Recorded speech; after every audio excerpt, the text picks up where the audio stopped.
ねえねえ、すみれ。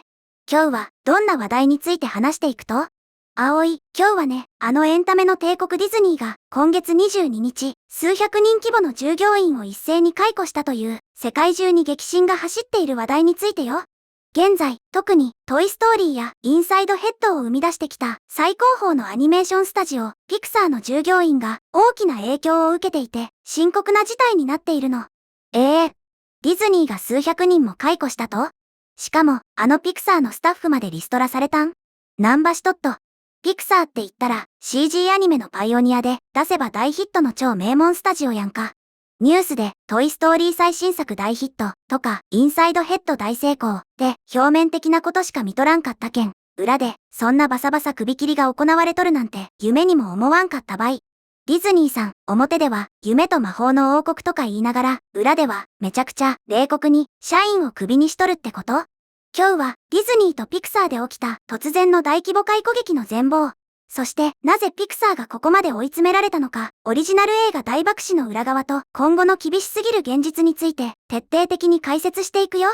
あの天下のピクサーがリストラの嵐に飲まれとるなんて絶対に生々しい裏事情があるはずばい。うち、映画の難しい経営の話とか予算の計算はあんまり詳しくわからんけど、夢を売る会社が社員をポイ捨てして頭抱えとる話ならめちゃくちゃ興味が湧いてきたばい。すみれ、初見の人にもわかりやすく、そのドロドロした裏側を教えてちょうだい。それじゃあ、順番に細かく見ていくよ。まず、エンタメ業界の大手メディアであるザラップの新たな報道によって、この衝撃的なリストラ劇が明らかになったの。そこには、ディズニーの広報担当者による人員削減の公式確認も含まれているんだよ。ディズニーの会社側が、はい、解雇しました、で正式に認めたってことたいね。ピクサー以外にも首を切られた部署はあると？そうなの。人員削減の影響を受ける従業員には、ピクサーだけじゃなくて、ディズニースタジオ、ディズニーテレビジョン部門、そしてコーポレート部門、つまり、本社の中枢の従業員まで含まれているのよ。うわぁ。完全に会社全体で大掃除が始まっとるやん。アニメだけやなくて、テレビも本社も関係なく、バッサリ切り捨てられとるわけやね。ディズニー側は、一体、どんな理由で、数百人も首を切ったって言いよると？ディズニーの広報担当者は、ザラップの取材に対して、こう回答しているの。これらの変更は、業界が進化し続ける中で、当社がリソースをどのように管理し、会社全体でどのように再投資していくかを継続的に評価する一環です。ってね。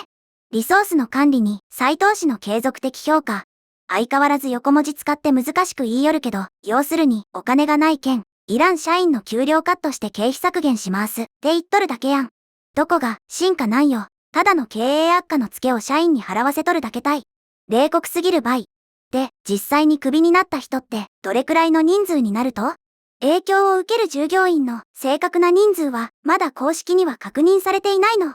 だけどね、今回の人員削減は過去の歴史と比べても最大規模になると報じられているのよ。過去の歴史？前にもピクサーってでかいリストラやったことあるん？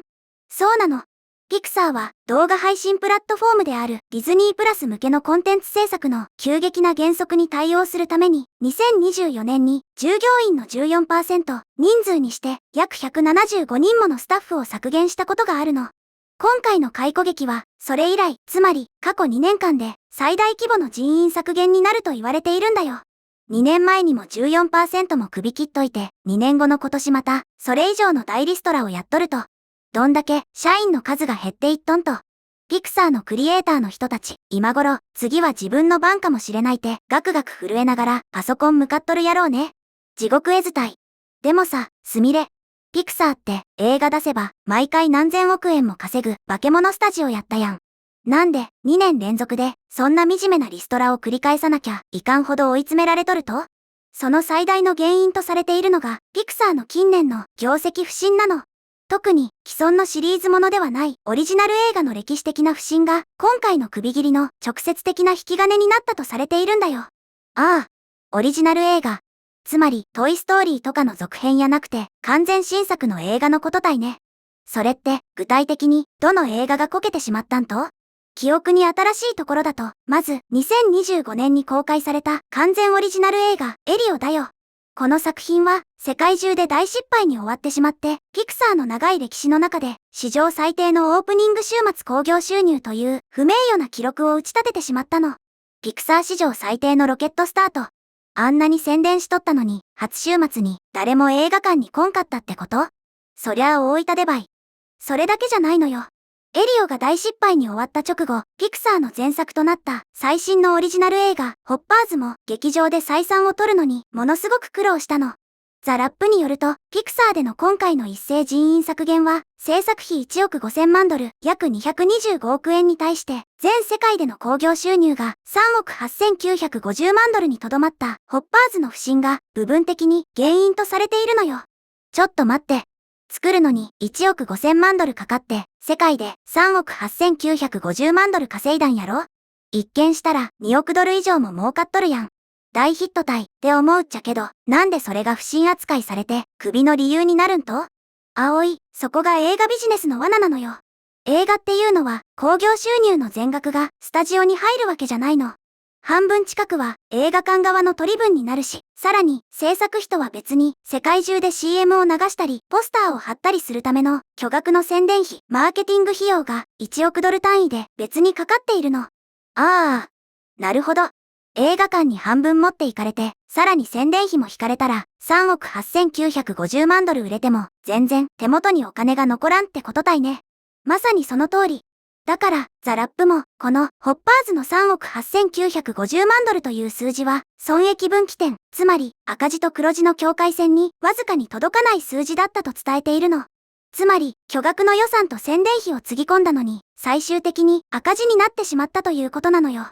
225億円もかけて作ったアニメが宣伝費も回収できずに赤字で終わったと。そりゃあ親会社のアドバイザーやディズニーのお偉いさんたちも、おいピクサー、なん赤字出してくれてんねんって激怒するばい。連続で完全新作が爆死して赤字垂れ流しとるんやから、リストラの嵐が吹くのも納得たい。そうなんだよね。ここで、この悲惨なピクサーの一斉解雇劇とオリジナル映画の連続爆死について、ネット上の映画ファンやユーザーたちがどんなリアクションを見せているのか、いくつか紹介するね。みんな、ネットでめちゃくちゃ噂しとるばい。どんなコメントがあるんと？ネットユーザーからのリアルな反応を見てみるとね、ピクサーのクリエイターたちが大量解雇されるなんて、アニメ界の暗黒時代だ。昔のピクサーはオリジナルで感動させてくれたのに、最近の新作は説教臭くて面白くないから自業自得。トイストーリーやインサイドヘッドの続編しか売れないスタジオなんて、もうピクサーのブランド価値は崩壊している。リストラするべきなのは現場の優秀なアニメーターじゃなくて、つまらない脚本にゴーサ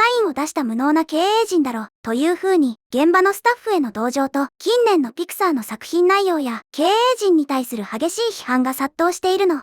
視聴者は本当によく見とるばい。首切るべきなのは現場のアニメーターじゃなくて、つまらん映画の企画に OK を出した偉い奴らやろっていうコメント、まさにその通りたい。CG を描いとるアニメーターさんに罪はないのに、上の奴らが変なポリコレとか説教臭いストーリーを押し付けて爆死させて、責任は現場に押し付けて首にするとか、胸くそ悪すぎるばい。本当に現場のクリエイターにとってはやるせない状況だよね。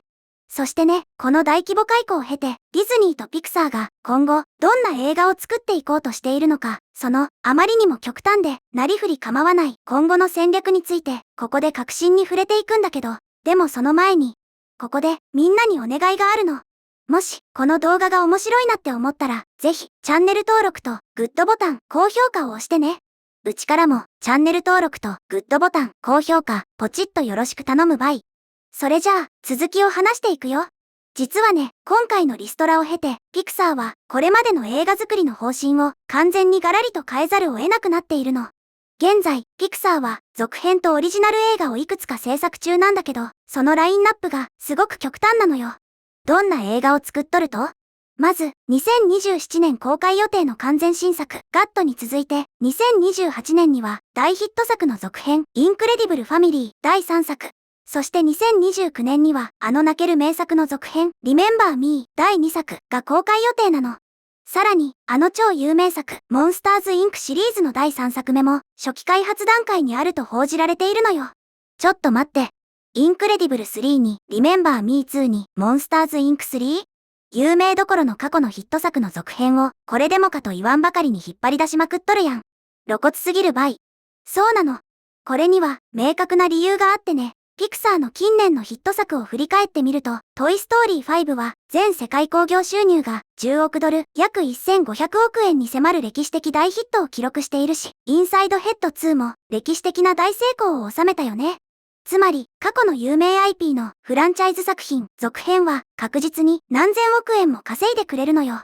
なるほどね。お客さんは知っとるキャラクターの続きなら安心して映画館に行くけん、絶対に黒字になるわけたい。その一方で、さっき話したホッパーズやエリオ、そしてエレメンタルといった完全オリジナル作品は、かろうじて損益分岐点に達したか、あるいはことごとく赤字を出してしまっているの。だから、今後は、ピクサーも、特に既存のフランチャイズ作品ではない完全オリジナル作品については、より手頃な価格、つまり、低予算で映画を制作する必要があると、スタジオ自身が痛感して認識し始めていると報じられているのよ。安上がりな予算で完全新作を作れってことたいね。そりゃ総体200億円もかけて爆死されたら会社が潰れてしまうけん、新作作るなら50億円くらいでちまちま作りなさいってお小遣いを減らされたわけやね。経営的な観点から言えば、過去のヒット作の続編で安全に稼ぎつつ、リスクの高いオリジナル映画は予算を抑えて安く作るというのは、すごく理にかなった合理的な判断なんだよ。だけど、ファンやクリエイターからしてみれば、かつて世界を一変させるような圧倒的なクオリティの完全新作を潤沢な予算で生み出してきたあのピクサーが、ついに安全牌の続編ばかりに逃げて予算削減に追われる普通のスタジオになり下がってしまったという悲しい現実でもあるの。ほんとそれたい。トイストーリーだって、モンスターズインクだって、リメンバーミーだって、最初は全部リスクを背負って作られた完全オリジナル映画やったやん。そのチャレンジ精神があったからこそ、世界一のスタジオになれたのに、オリジナル映画がこけたからって、現場のスタッフを大量解雇して、過去の遺産の続編ばっかりこすり倒すようになったら、もう、ピクサーの魔法は完全に消え去ったようなもんたいね。スタジオが自らの身を削ってリストラを断行し、手頃な予算での映画作りにシフトしていく中で、果たしてかつてのような世界中を感動させる名作が再び生まれるのかどうか、本当に大きな試練の時を迎えているね。大人たちの事情でリストラされたスタッフの人たちも報われんし、これから出てくる映画が安上がりな続編だらけになったら、視聴者もどんどん離れていくばい。ディズニーとピクサーがこの暗黒期からどうやって抜け出すのか、厳しい目でしっかり見張っとくけんね。ということで、今日はディズニーとピクサーでの大規模な解雇劇とオリジナル映画爆死の裏側という話題について見てきたけど、みんなはどのように思ったかな？今回の動画の感想は下のコメント欄で教えてね。もし、この動画が役に立ったと思ったら、高評価とベルマーク。チャンネル登録まだの方は、チャンネル登録もよろしくお願いします。では、また次回の動画でお会いしましょう。すみれの最新動画は左、おすすめ動画は右です。どちらも見てくれると嬉しいな。